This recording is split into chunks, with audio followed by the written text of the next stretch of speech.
Bismillahirrahmanirrahim. Ada ayat Al-Maidah ayat 3 yang banyak diklaim sebagai ayat terakhir. Karena turun di hari Arafah pada waktu Haji Wada, hanya selang hampir 3 bulan kemudian Nabi wafat. Ayat itu al-yauma akmaltu lakum dinakum wa atmamtu alaikum ni'mati wa raditu lakumul Islam madina.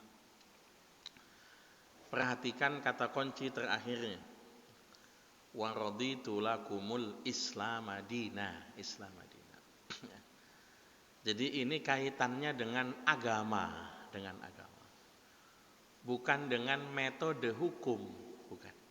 Kaitannya dengan agama.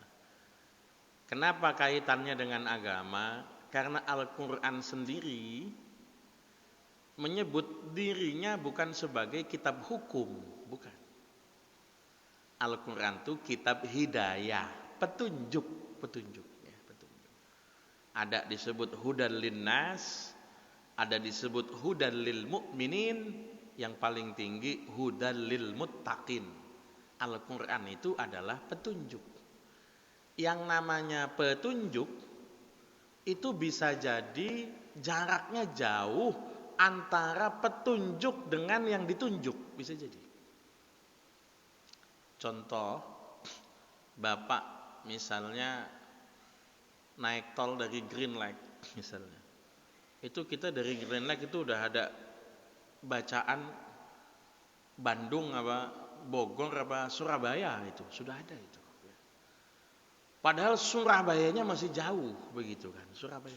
Karena bahasanya adalah petunjuk. Maka dalam Al-Quran ada ayat yang namanya muhkamat, ada ayat yang namanya mutasyabihat. Ayat-ayat Al-Quran itu hanya bisa dipahami oleh ar-rasikhuna, orang-orang yang mendalam ilmunya. Wa ma ya'lamu ta'wilahu illallah war-rasikhuna fil ilm yaquluna kullun min 'indi rabbina. Bahkan di masa Nabi juga begitu, tidak semua sahabat punya kemampuan memahami hukum, tidak semua sahabat. Dan kadang-kadang antara satu sahabat dengan sahabat yang lain sama-sama berdasar Quran, pendapatnya bisa berbeda, penafsiran berbeda. Saya kasih contoh satu kasus. Ini sudah ada sejak masa sahabat. Nabi meninggal, masa sahabat, ini sudah menjadi perdebatan besar. Misalnya contoh, ilat iddah. Iddah itu, kalau iddah cerai itu salah satu quru, 3 kali masa suci, ya, atau boleh dikata 3 bulan. Kalau yang diceraikan hamil itu ngitungnya bukan 3 bulan, tapi sampai melahirkan kandungan, kan gitu. Bercerai di waktu hamil, iddahnya sampai lahiran. Bercerai tidak hamil, iddahnya 3 kali masa suci atau 3 bulan. Kira-kira 3 bulan rata-rata. Kalau janda ditinggal mati, iddahnya 4 bulan 10 hari. 4 bulan 10 hari. Tidak disebut hamil atau tidaknya, enggak disebut. Ayat iddah wanita hamil kasusnya yang dicerai, bukan yang ditinggal mati kasusnya. Ayat wa ulatul ahmali fa iddatuhunna ayyadna hamlahun, ayat itu untuk wanita hamil yang dicerai suaminya. Wanita yang ditinggal mati suami, iddahnya 4 bulan 10 hari, tidak disebut hamil atau tidak. Ada kasus wanita hamil ditinggal mati suami, bukan di masa Nabi kasusnya, bukan. Akhirnya kemudian sahabat ini bingung, disamakan dengan yang tidak hamil atau disamakan hamil wanita cerai. Kalau disamakan hamil wanita cerai, iddahnya sampai melahirkan kandungan. Kalau disamakan dengan yang tidak hamil, tetap 4 bulan 10 hari. Misalnya begini, hamil baru dapat 2 bulan. Hamil baru dapat 2 bulan, suami meninggal. Kita ambil iddahnya 4 bulan 10 hari. Nanti perayaan 7 bulan sekaligus nikah. Itu bisa. Karena sudah 4 bulan 10 hari kan gitu. Wah, kecepatan itu. Kalau gitu kita ngambil iddahnya adalah melahirkan kandungan. Oke. Suami nganterin istri mau lahiran.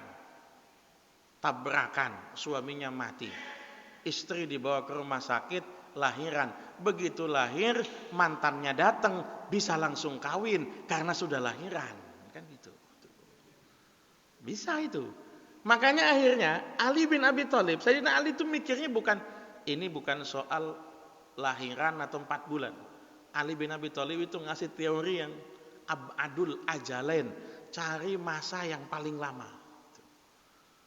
Suami meninggal, kandungan umur 2 bulan, berarti sampai melahirkan kandungan. Suami meninggal, kandungannya kok sudah 8 bulan, berarti 4 bulan 10 hari. Teori ini di Al-Quran gak ada, itu analogi. Ini yang bikin perdebatan, lama. Saya kasih contoh sederhana, ini soal harta ini, warisan. Ada namanya mas'alatul ghorrawain. Ghorrawain itu adalah kasus orang meninggal, ahli warisnya bapak, ibu, suami atau istri. Bapak, ibu, suami atau istri.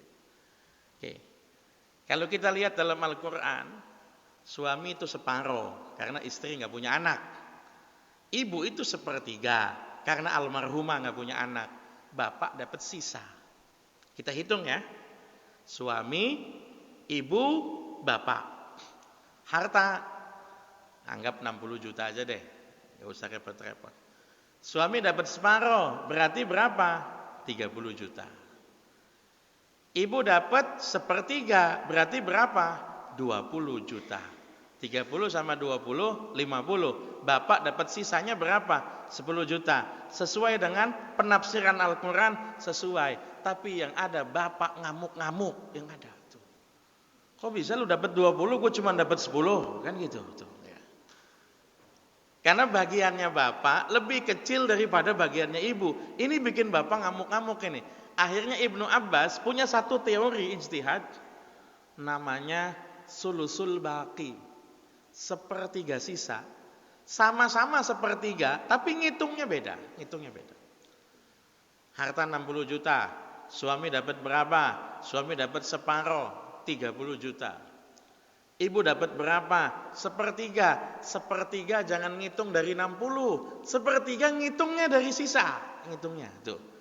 30 ambil 30 berarti sisa 60 ambil 30 berarti sisa 30. Sepertiga dari 30 berapa? 10. Berarti suami 30, ibu 10, sisanya berapa? 20. Bapak dapat 20. Ini bapak girang kalau ini dapat 20 soalnya ini. Ini ijtihadnya Ibnu Abbas. Sepertiganya ngambil dari sisa, begitu kan? Nah, jadi yang dimaksud sudah sempurna adalah agamanya yang sudah sempurna ya. Bedakan antara agama dengan metode pengambilan hukum begitu. Mudah-mudahan bisa dipahami.